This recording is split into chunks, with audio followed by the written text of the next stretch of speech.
Hello, আসসালামু আলাইকুম। আমি আজকে রান্না করব মুরগির ডিম।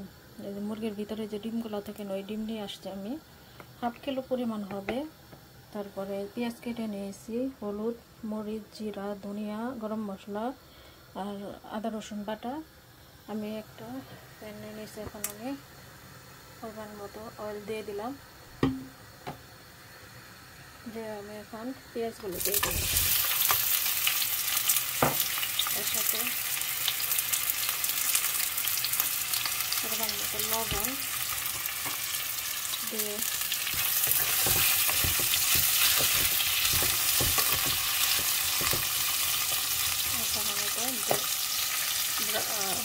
কালারটা চেঞ্জ হয়ে আসলে আমি এর সাথে মশলাগুলো অ্যাড করে দিই। পেঁয়াজগুলো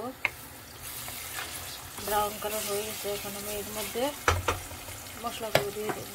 আদা রসুন বাটা, হলুদ, মরিচ, ধনিয়া, জিরা, গরম মশলা গুঁড়া। আমি এক কাপ পরিমাণ পানি দিয়ে দিলাম।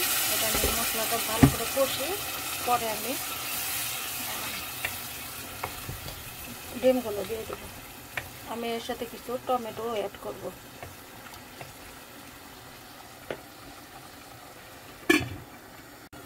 এখন আমি ঢাকনাটা উঠিয়ে দেখবো মশলাটা কষানো হয়ে গেছে, উপরে তেল ভেসে গেছে। এখন আমি এর সাথে আগে থেকে কেটে রাখা কিছু পেঁড়ে টমেটো দিয়ে দেবো, কারণ এই ভুনাটার মধ্যে একটু টমেটো দিলে ভালো লাগে খেতে। এই জন্য আমি এর সাথে টমেটো দিয়ে দিলাম। টমেটো দিয়ে এখন আমি আর কিছুক্ষণ সময় মশলাটা কষিয়ে নেব। এখন আমার মশলাটা কষানো হয়ে গেছে। আমি নাড়াচাড়া দিয়ে এখন এর সাথে কিছু কাঁচামরিচ কুচিয়ে দিব। 4-5টা কাঁচামরিচ দিয়ে দিলাম এবং এর সাথে আমি আগে থেকে দিয়ে রাখা ডিমগুলো ওগুলোও দিয়ে দিলাম। দিয়ে ভালো করে নেড়ে চেড়ে এখন আমি ঢাকনা লাগিয়ে রেখে দেবো 2-3 মিনিটের জন্য। এখন ঢাকনা উঠিয়ে এখন দেখবো ডিমগুলো কী অবস্থা। ডিমটা ভালোভাবে কষানো হয়ে গেছে। এখন আমি এর সাথে পানি অ্যাড করে দিলাম।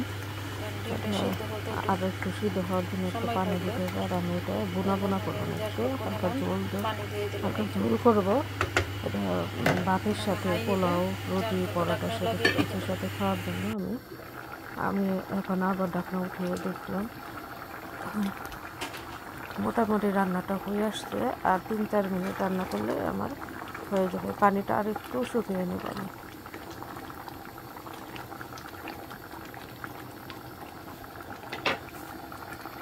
আমার ডিম রান্নাটা হয়ে গেছে। এখন আমি চুলা বন্ধ করে নামিয়ে নেব।